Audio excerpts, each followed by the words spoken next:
action. Howdy, folks. It's Larry Lieber with King Sunshine Solar Systems. I'm on the Hangout with Trish Lee Bannock on the. What we're talking about today is the Bright Source Ivanpah solar electric generating system. It's the biggest solar thermal plant in the world, and it's pretty amazing. I remember actually when it was kind of in the headlines, is because they were doing some tests with this this technology. If you're not too familiar with solar thermal, it's kind of what we're all about as well with King Sunshine Solar Systems, making electricity by using the heat of the sun, and having a receiver that heats up a liquid, and the liquid is transferred into a generating system of electricity. And so, as I was saying, when I first learned about the Ivanpah, I guess the main thing that kind of freaked me out was the size of it. Like, it's actually a pretty massive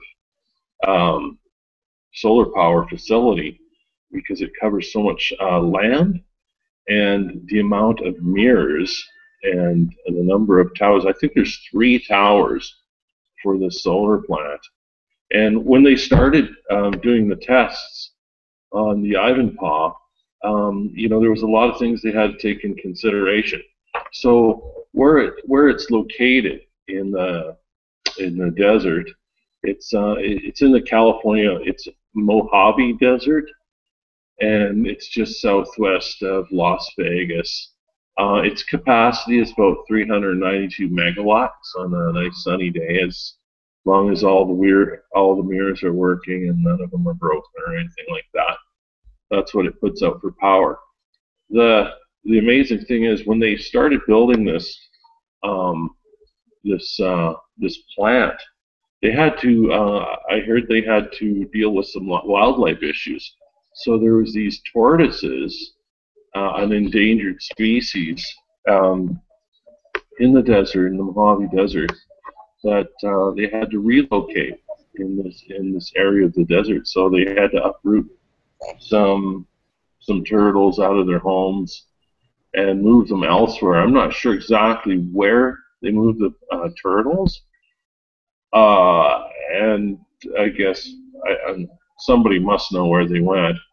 Well, they relocated turtles, and once they started testing the plant itself, they noticed that some environmentalists on site noticed that a lot of birds were dying, and they weren't sure how these birds were dying.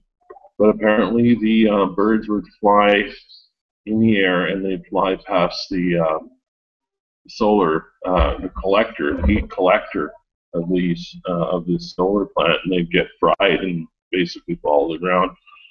Not a lot of birds, because it's the desert, but they are wildlife, and they're huge. Wildlife is a huge issue with a lot of people regarding solar power and anything to do with environmental wildlife. It's important to protect that, especially an endangered tortoise. So. Well, a lot of people like the World Wildlife Fund and PETA and stuff would argue that one bird is too many. They're pretty almost fanatical, some of those organizations, with their approach, which I don't like, because I think it kind of gives us tree huggers a bad name. But because I think that there's peaceful ways without disrupting the market to find solutions to problems such as damage to wildlife or habitat, et cetera, that basically I do agree with and stand for the core message of groups like PETA and the World Wildlife Fund, but I don't agree with their methods necessarily. So is there any word on their reaction to this news? Not so much. I'm just kind of going just from my own opinion. Like I'm just talking about the construction of the plant itself and uh, what some of the issues were when they were starting. Another issue is it's also in the desert, which is pretty doggone hot, and so it's a tough working environment for people to be working in as well. Although the main part of it was putting up all the mirrors for the three different towers.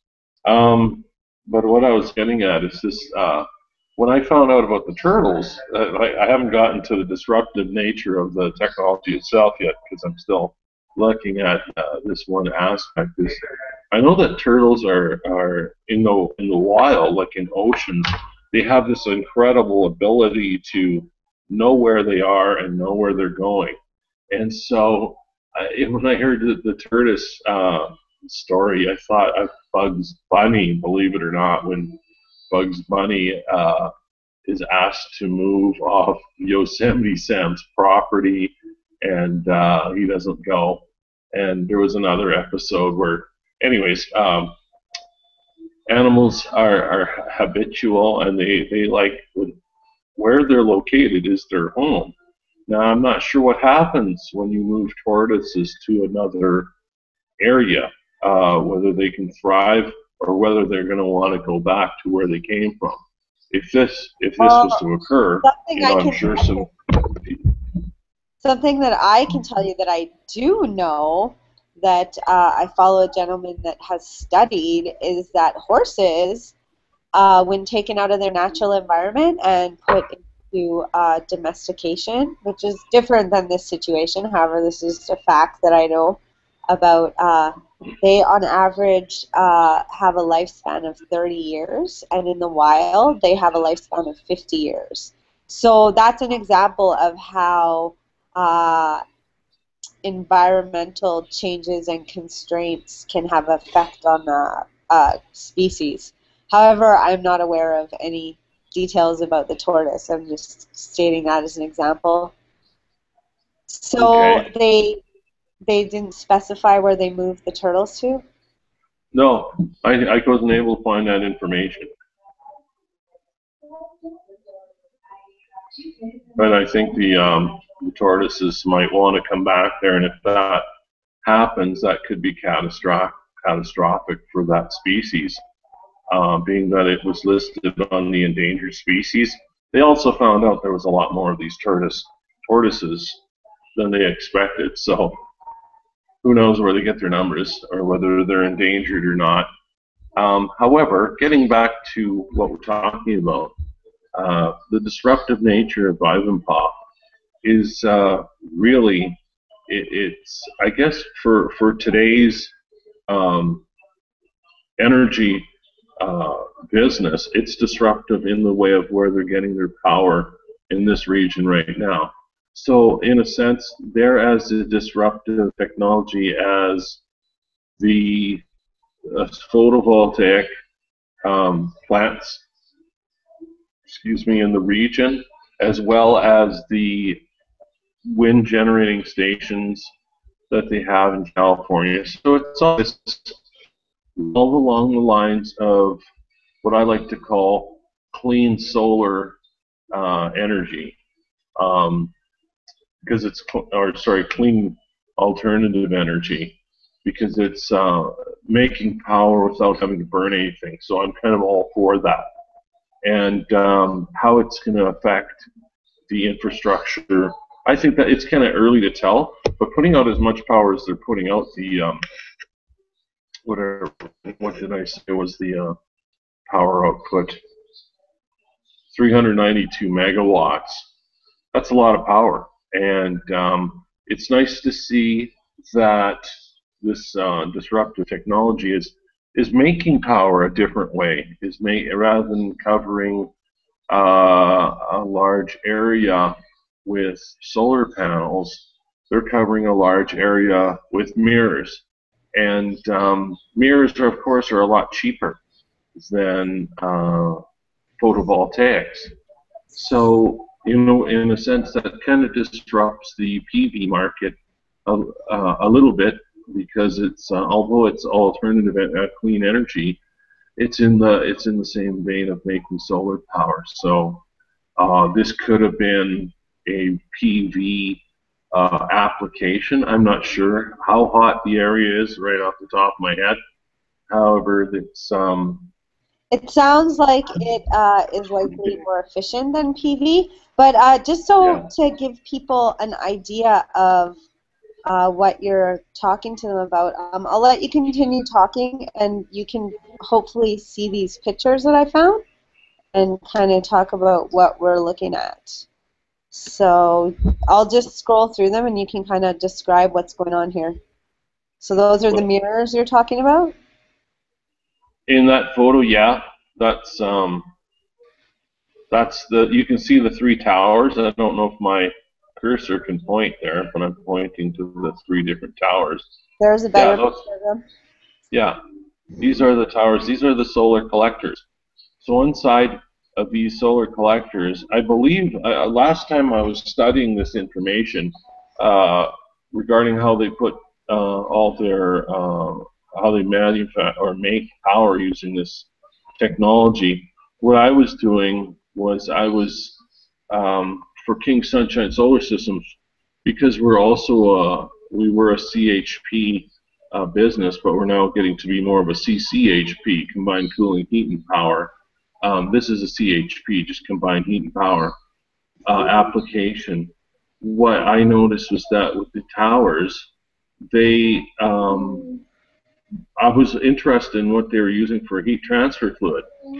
And so, there's a good picture at the top of the screen there of the tower actually in operation. You can see how intense the sunlight is as it hits that tower. Now, I'm not sure exactly what the temperature of that tower is. I know it's really high because what I was getting to as far as my point is that they're running a liquid salt heat transfer system. So this Larry, just to I just want to make a quick comparison here. I really look at this, what's going on here, as pretty much it's almost like an inverse of an inverse of what we're doing with our project. Because instead of focusing the sun out onto the tower, we bring it in to our project. So and I just wanted to point out that what you're saying they're doing here with all this heat is melting salt. Now that wouldn't really be feasible or work here in Canada with our climate, although it works in California. Is that correct? Well, believe it or not, it works in California when the sun is out, but at night when the sun goes down, they've had some real big issues keeping the salt from solidifying after sunset, because it does get pretty cold in the desert. So that would, in Canada, would that be an issue during the daytime as well with our intense cold temperatures? Well, if you look at the sun that Alberta gets, I don't know if this would be a smart application. This is more of a application for a desert environment where you don't have a lot of rain, you don't have, you kind of have minimal dust. You know, they also store a lot of, I think they store a lot of aircraft and stuff in this region as well. And you can see there's not a lot of plant growth either. So I don't think they really had to do a lot of landscaping to get this place up and running. However, those mirrors are really complex, and so there's a similar, I can't remember the name of it, but there's a similar solar thermal plant, more than one actually, operating in places in the Middle East. They use this similar technology in that application. But I kind of wanted to stick to talking about, there's a picture of one of the tortoises they had to relocate. It's gone. There it is. Yeah. That's one of the little desert turtles that they moved. Looks like it's talking about the bird deaths. I haven't heard a lot of good stuff. Sorry? Oh, I'm just, hopefully we don't get cut off with my internet here, but I'm just checking it out to No. see if, can you see my page loading? Yeah. We'll see what they say about the bird deaths. Here we go. Bird deaths continue at Ivanpah Solar as tortoises go missing. Well, So that's pretty old. That's January. Right. Go ahead. Oh, the turtles. Sorry. Did it say the turtles went missing? Yeah. Go ahead with what you're saying. Yeah, the tortoises didn't go missing. They were actually moved by people. It's kind of funny. Yeah, you get different. No, it says here that meanwhile there's 13 bird deaths, and then meanwhile the compliance documents also reported that the whereabouts are unknown of 23 of the threatened desert tortoise project biologists have been monitoring, including 5 sub-adult tortoises that have been missing from the project's tortoise holding pens for 18 months or more. So what it says is that I guess basically they took the tortoises out, and then while the tortoises were in the care of the relocation project, they went missing. So they probably are headed back home like you were talking about. Yeah, I wouldn't be surprised. That's just the nature of the animal. There's a reason why, or reptile, that's the reason why it was living there. That was its home. And so that could turn out to be catastrophic for that species of wildlife. I think an expert would look at that and probably say the same thing. To me, I would think it's common sense that if these reptiles are heading back to that area, they're going to be toast, literally. Well, they'll be cooked. There's a poor little birdie. Yeah. So it looks like it has a little black spot there that, anyway, I didn't look for that. That just came up. Yeah, well, like I say, there's a lot of controversy. Positives and negatives to every project. I want to mention that regarding this solar thermal plant, we know from, if people watching here have been to our website, which is kingtriples.ca, they will see that. What? The link will be in the description. But right. When you go there, you'll see. Yeah. Well, what my point was is that there is really no need to use mirrors. That what we do, or you were kind of hinting on what we do with our technology is quite similar to this. However, there's no exposure to any wildlife as far as the heat that is generated in our application, because it's a similar technology. However, because we use a lens and you can see the housing, there's no birds or turtles that are going to crawl in there. They might if they could burrow their way in through the housing, which I couldn't see anything in nature wanting to do that. However, if they did do that, the system would shut down and we'd know about it before anything happened to it. But my point is, these all the mirrors that you see in that Ivanpah could also be replaced by something as simple as our system with King Sunshine Solar Systems. So if it does become a big problem with wildlife being threatened by all these mirrors and heat, then yeah, it's definitely an application for us to kind of step in with our technology and get all those mirrors out of there, and which, I don't think Bechtel or any of these construction guys really want to hear this, but it's, the proof is in the pudding. If you've got a technology that's superior, yet it's not on the market yet, it's going to be replacing stuff. So just like the disruptive nature of the Ivanpah solar cells, there's also the disruptive nature of PV or photovoltaics, and we already know that our technology is going to replace, or I shouldn't always say replace, but it's going to compete in a very positive way with these technologies that have been long-standing, simply because I think it's because our technology is so much simpler and it's more efficient and it's less costly than pretty much everything which that you is can see out there. which tends to be virtually one of the most important selling points is the less costly. There's huge segment of the population, vast majority of the population, that will sacrifice quality for price. It's maybe not a good thing, but it is a fact. So I think that's definitely the most important thing, is that we are making this more affordable for people. So this awesome Ivanpah facility is a huge leap in the right direction, and I'm always saying this on this hangout because I truly believe that we, as a species that are alive today on this planet, are experiencing the most rapid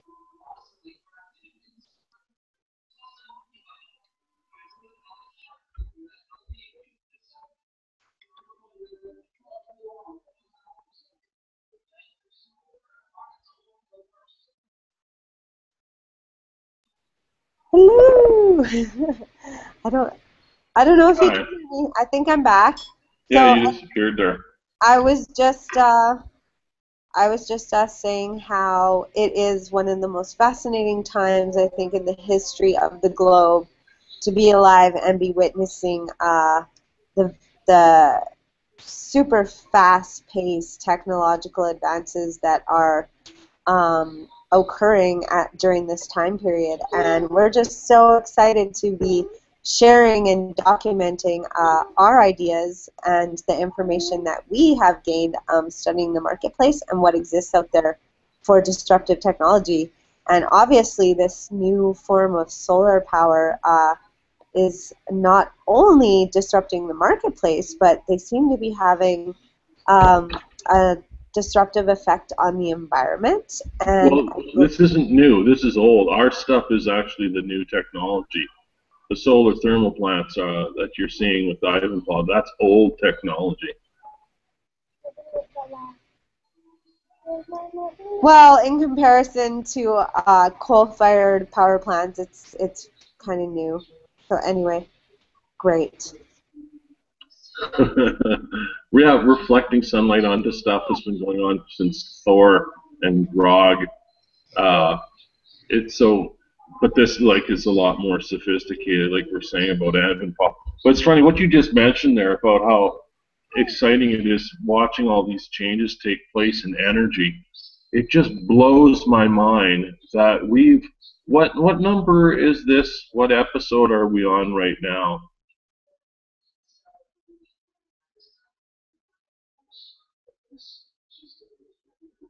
Trish,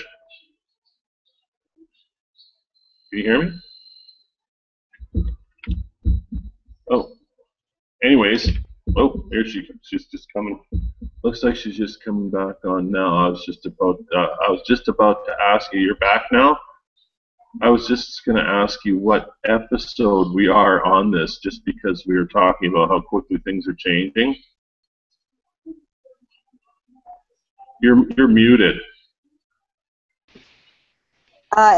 This is part 33 of our Part Disruptive 33. Technology Hangout series.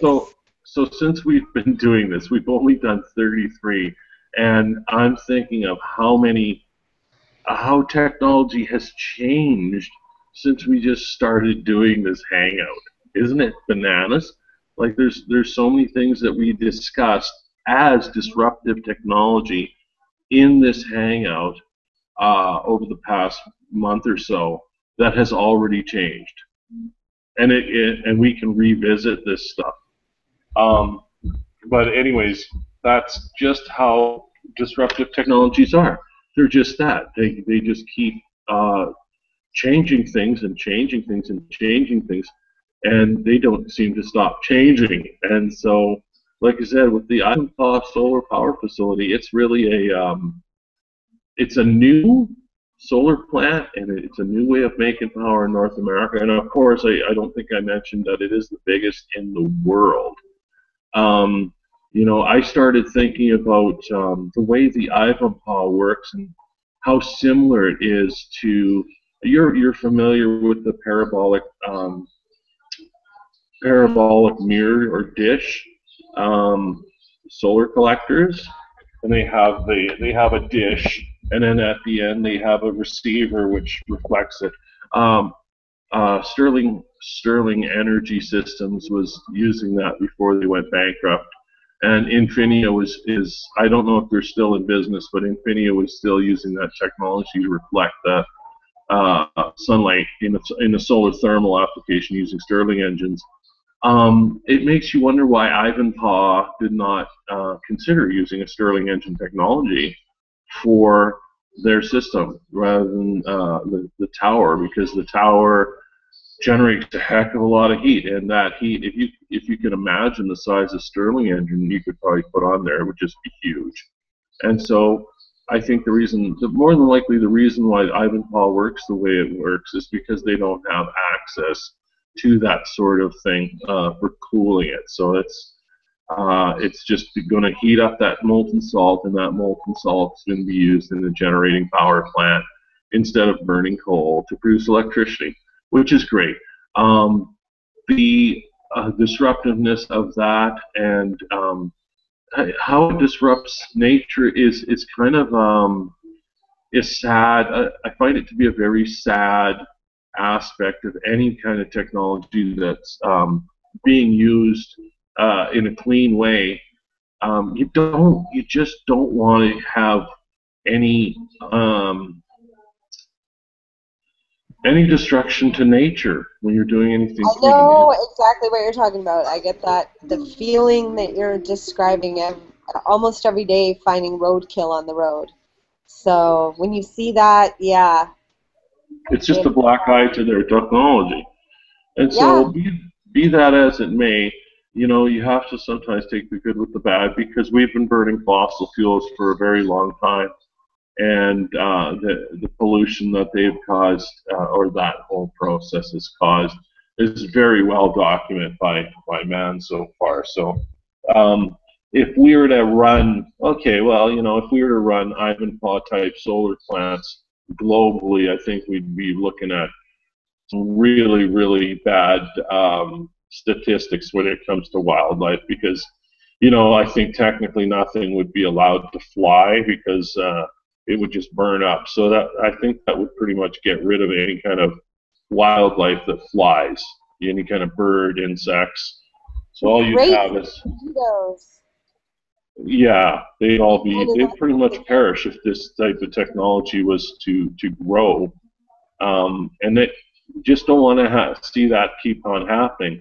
So I hate to be a wet blanket when it comes to these technology, because I really understand what Ivanpah is really all about, and this technology has been about for a long time. Unfortunately, the Mojave Desert is not a dead desert.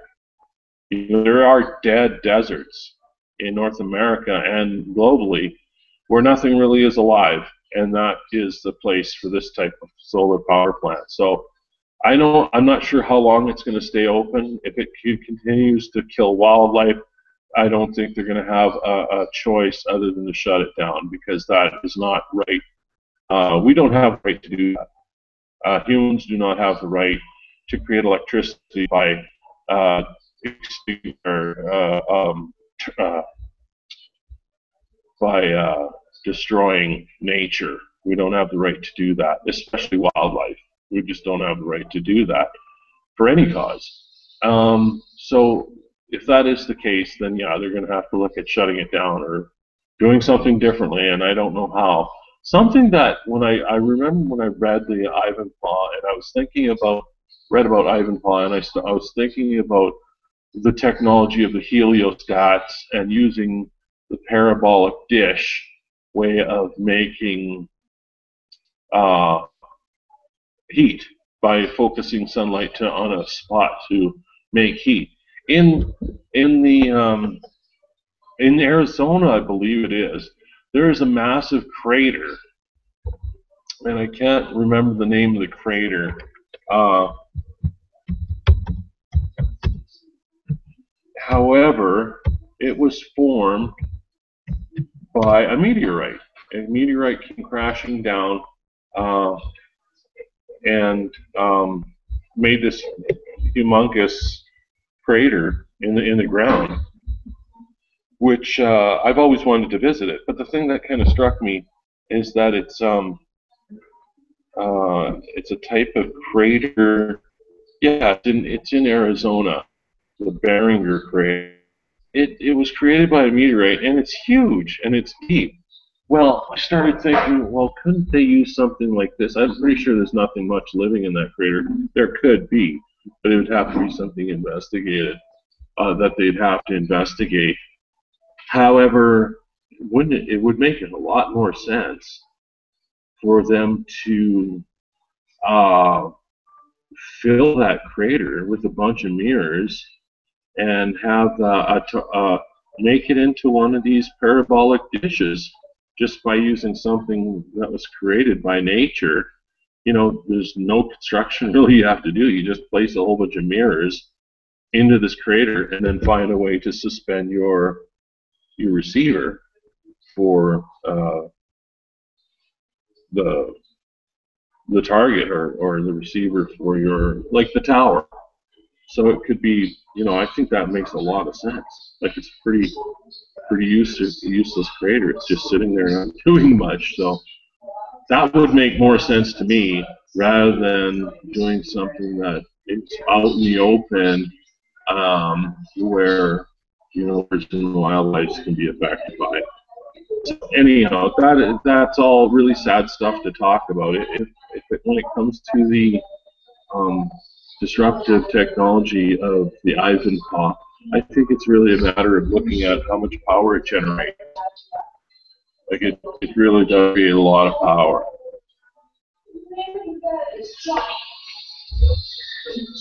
Yeah, it's definitely fascinating what they've done out there with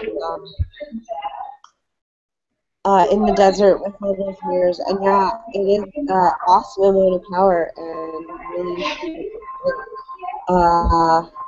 yeah, I think that it's unfortunate that a large portion of the global population is, well, I guess not a large portion, but the most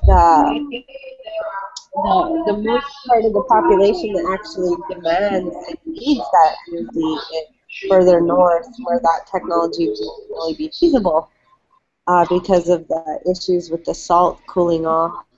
So it's unfortunate that they will not be building something like that near Alberta, correct?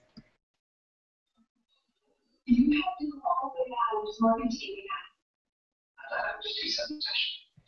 you hear me? Yeah, I can. Just the end of what you're saying got kind of garbled and it didn't make sense. Well, just repeat the last bit you said. Just that the technology is not coming to a field near because of our winters. It won't work in the northern states and Canada. Is that correct? You know, it'd probably work, but it wouldn't be as efficient as having it in a hot desert where the sun just blasts down there and bakes all the time. So it's definitely something designed for a desert environment. It's that kind of technology. Our system at KingSSS.ca was not designed to work in the desert. It was designed to work in the climate of Alberta, Canada. And so the nice thing about Alberta, Canada is that we kind of, sometimes we do get days that are as hot as the desert in summer, and then on the other half of the year we get days that are like the Arctic Circle or the North Pole. And so here we've got a type of technology that we've come up with that actually works very similar to Ivanpah and will also work in any kind of climate.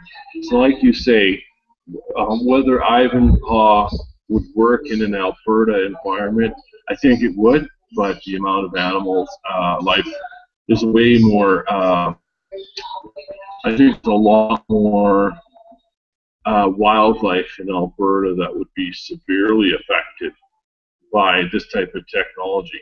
You know, like I said, I can call that solar thermal, when you're bouncing those mirrors, it's really mind-blowing to see one of these towers actually in operation, and seeing how much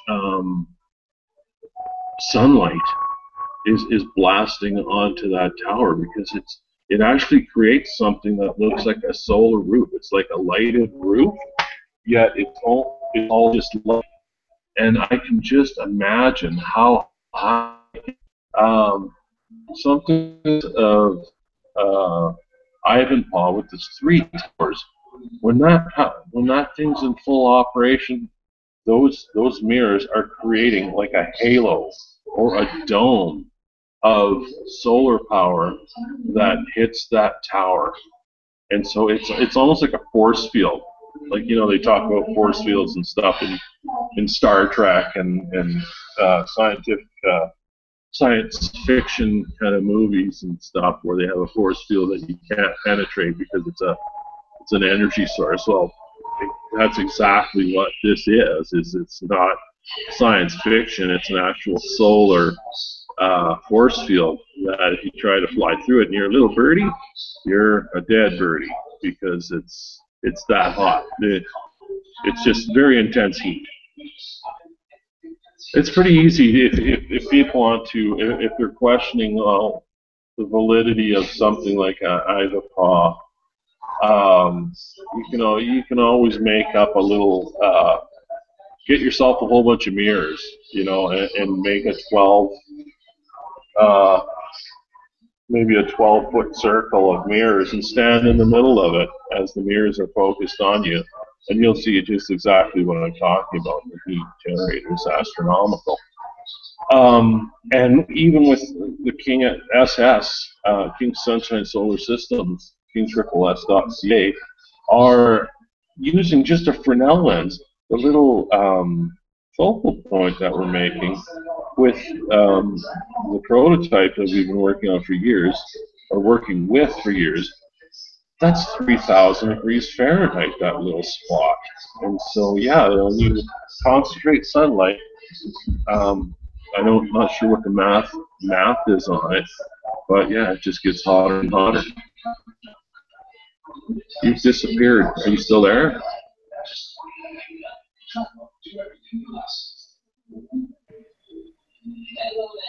Yeah, I'm still here. Oh. So that Ivanpah solar power facility is a pretty common type of solar. It's not really that new. However, the stuff they're working on with the way of using the energy that they're creating in the towers, and having the salts, the molten salts, they get heated up, and being able to use that for making power, that's kind of unique and original, and has probably been an issue for this type of technology for a lot of years. And like I said, keeping that molten salt hot overnight and having to heat it up in the morning, that's kind of tough. We work with a different type of heat transfer fluid with our CHP technology. However, ours is always in a liquid state. It never turns solid. So that's why our prototype works when it's -40 and sunny in Alberta, and it also works when it's +30. It always works. Our machine is always working in the environment that we have. So I guess in a sense, these two technologies are very similar.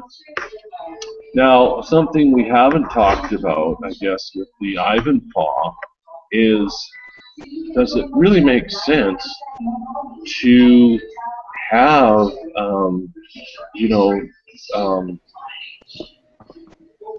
it takes up a lot of land, to generate that electricity that it generates, the 392 megawatts.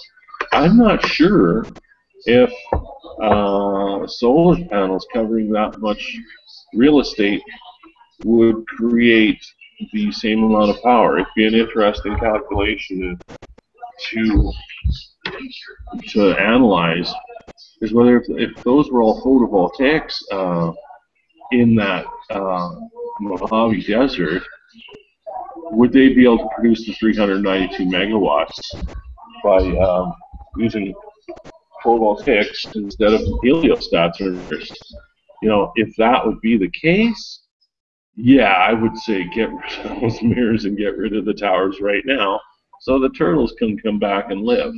If those mirrors were replaced with photovoltaics, I'm pretty sure the photovoltaics, all they're going to offer for the turtle is a little bit more shade. There's going to be nothing for the wildlife. The birds can fly through there. The black photovoltaics wouldn't hurt the bird. And so, you know, that's something that we kind of have to consider regarding that technology is the square footage. So, say for example, you had that 64, I think it's 64 or 40 miles of land that they're actually using. Or no, sorry, it's not that big. How big is it now? It covers a lot. It covers a lot of property, but it's not 40 miles.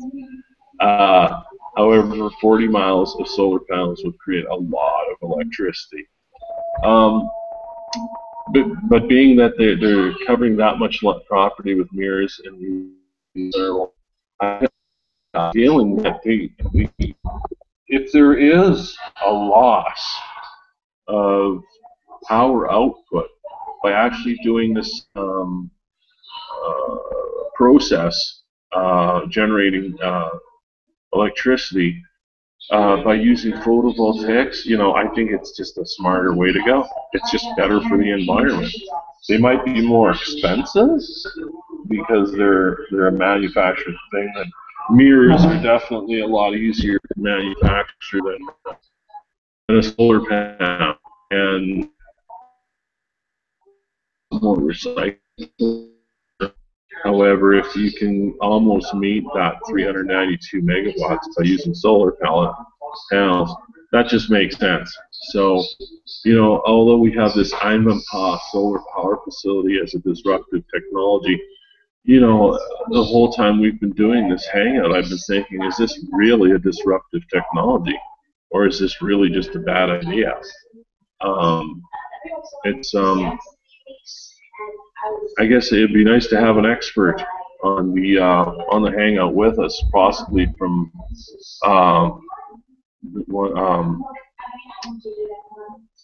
what's the name of that company? Bright Source Energy is the owners, but I can't remember. I just said the name of the company that helped build it. It's not Arriva. Bechtel were the constructors of it. So they would probably have a lot more to say about the positive sides of it and how much power it produces in comparison to photovoltaics.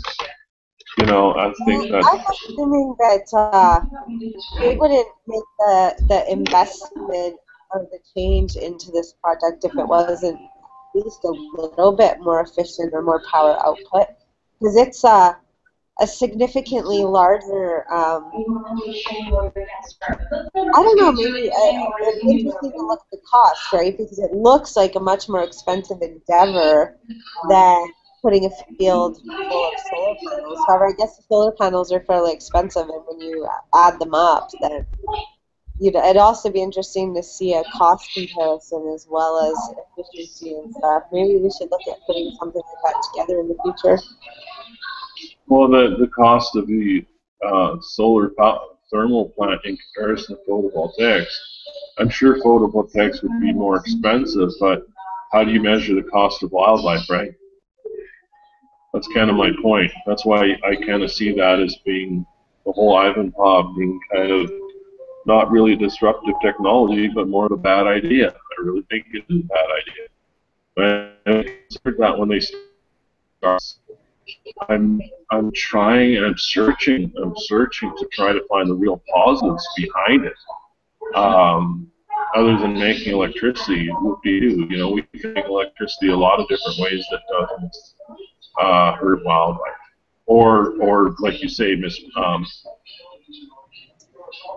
it's different because one can easily argue that with air and water pollution, that coal-fired power plants do way more damage to wildlife and habitat, et cetera, et cetera, et cetera. However, when you look at the evidence, the actual physical movement of turtles into captivity and the actual physical painful death of these birds is just so much more powerful.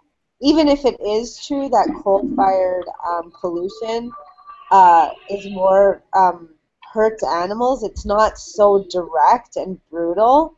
So I think that the coal plants were able to operate for a long, long time before people even considered the negative effects on the natural world, right? Yeah. Even though they're obvious to us now, I don't think when that started. And this is kind of closer to the beginning of this technology's use, and it already looks bad. So that's unfortunate. Mm-hmm.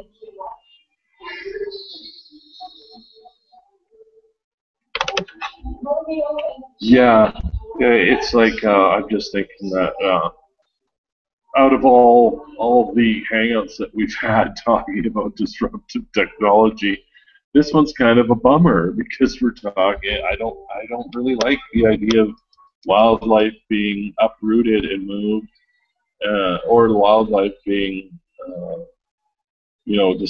vaporized or burnt just because they're flying over something that man made. It just doesn't seem right. So, however, just to point out that we're also not big hunting enthusiasts, but we still participate in the agricultural society, which slaughters animals for consumption. And you can say that's different, and a lot of animal activists would disagree and say it's the same thing. It's all a matter of perspective, really.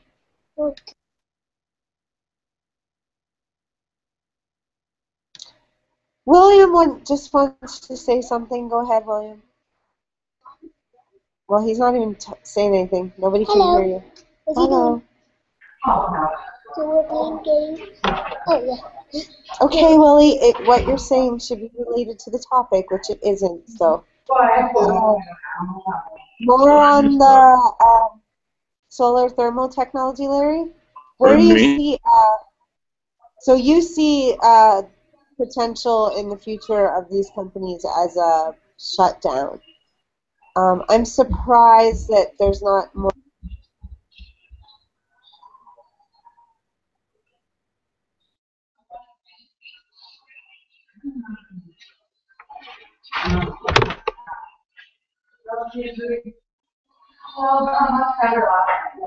So I was just commenting on the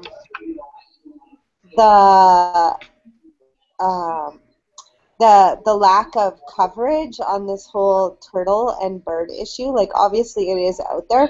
However, I will just point out that I was well aware of the opening of the plant. I didn't know the name of it, Ivanpah, or that Bechtel built it, or I didn't know all these things that you've enlightened me to today, Larry.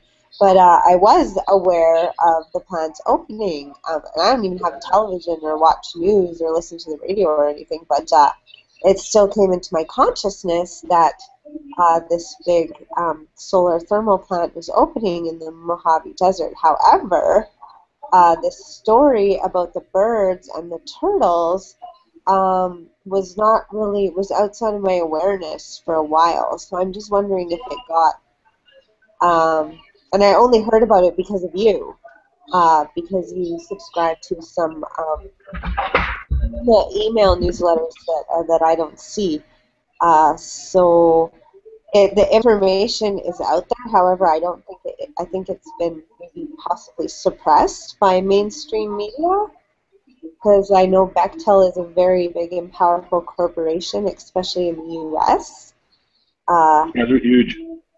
So that would probably, I'm sure that they have investors or board members that are somehow involved with or have some kind of conflict of interest as far as being associated with the media outlets. So that's probably a reason why I was not aware of. And it seems like it seems like it would be a more important thing, like as far as news is concerned. Like it always seems to be more of a news item when somebody crashes their car than when somebody buys a new car. So it seems kind of weird to me that it's a big news item that they opened this big power plant. However, somehow it slipped by a lot of, at least my awareness, and probably the mainstream media's attention to it, because you would think in a logical media that that would be a more important story, because lives were lost, whether it's animals or, I don't think anybody probably died when they opened the power plant and brought it online. But it was a bigger story than when these birds and turtles have run into trouble. And people may argue that they're animals and it's not, the same. But that's my bad analogy. Yeah, it's kind of just a big question mark, kind of, because it's so big, and I don't know if they really knew that when they made something this big. Sometimes you can make things on a small scale, and they do a great job, kind of like what we've got. We've got this little tiny little machine that does a great job. It makes electricity using solar thermal. Now, if we were to make a gigantic Fresnel lens that was like a mile in diameter, I wouldn't want to work with something like that. That would be bananas, because I don't know what's the result going to be. Like, what's your thermal output going to be? And I'm sure they knew a lot of these questions, but being that it is the largest solar thermal plant in the world, I'm sure there's a whole bunch of things that are happening that they're going, oh no, we didn't think that was going to happen. And now what you do? You got this big $1 billion solar plant in operation, and it's a great cause. It's clean energy. You're not burning anything except birds. Well, unforeseen results and circumstances and trial and error always play a big role with any disruptive technology. So right. With that, I actually have to get going. So if you just want to wrap it up. Well, yeah, I was just going to say that, like you just mentioned, tailing this off is that I know they have skyscrapers in big cities that birds, for some reason, they fly right into these buildings and die. And so is it much different with Ivanpah? Well, you're going to have these things out there and birds are just going to die in that region. Whether that's okay or not, I don't think it's okay, because it's something that it's new. There's only one of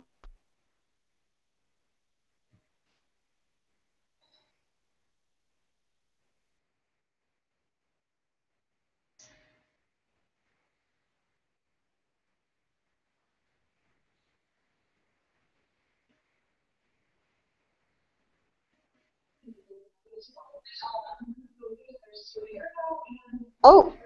Yeah. We just kind of lost our connection there again. I don't know if you're still on.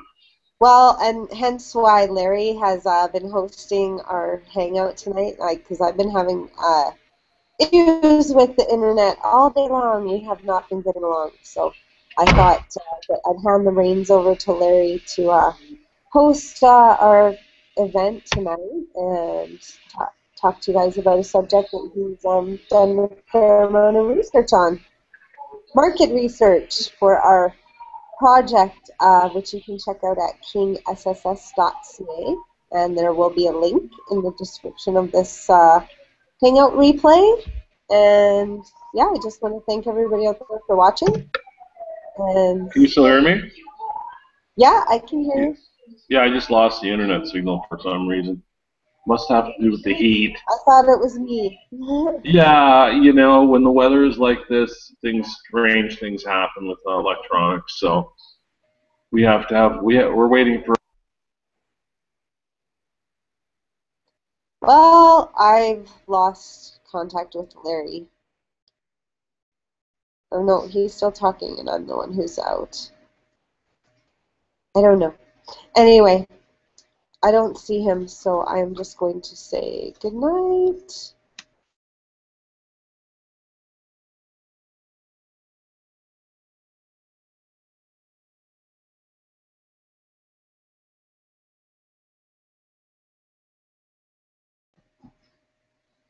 Yeah, well, he's gone. So I have bright and early chores to do out in the pasture. So if I don't see you in the future, I will see you out in the pasture because that's where I'll be at 6 a.m. And I just want everybody out there to know that I am a firm believer that in this life we can be, do, or have anything we want, or we can have everything we want. And I'm choosing everything, and I hope you will too, because you can. So go out there and make it a great night, everybody, and we'll see you same place, same time tomorrow night. Good night. Bye-bye. Sorry Larry missed our finale. Next time. See ya.